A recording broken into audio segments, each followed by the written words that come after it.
Les morts ne l'entendent pas de cette oreille. Un programme de Judith Bordas.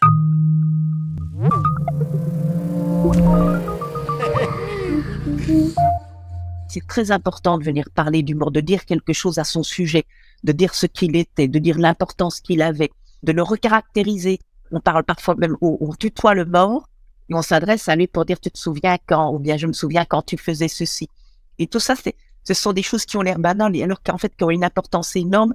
D'une certaine manière, on va constituer une autre forme de subjectivité au mort. Avec toutes ces descriptions, on va remplir sa vie, on va rappeler qu'il avait une vie, de quoi elle a été faite et tout.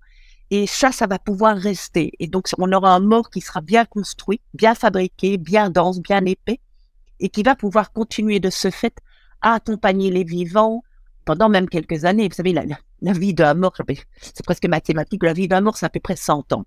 100 ans, c'est ce qu'on compte, c'est que la dernière personne vivante qui ait connu ce mort, c'était à son tour. Eh bien, en fait, ce qu'on fait déjà dans ces cérémonies d'hommage, c'est assurer ces 100 ans. C'est assurer que le mort va rester encore présent pour les vivants, et pas seulement sous la forme du souvenir, mais c'est sous la forme de liens affectifs, sous la forme d'attachement. Et donc, c'est vraiment des cérémonies dont je dirais qu'elles accomplissent, d'une certaine manière, la personne du mort.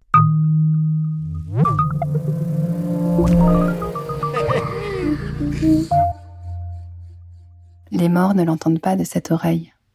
Un programme de Judith Bordas, Nuit de la radio 2023.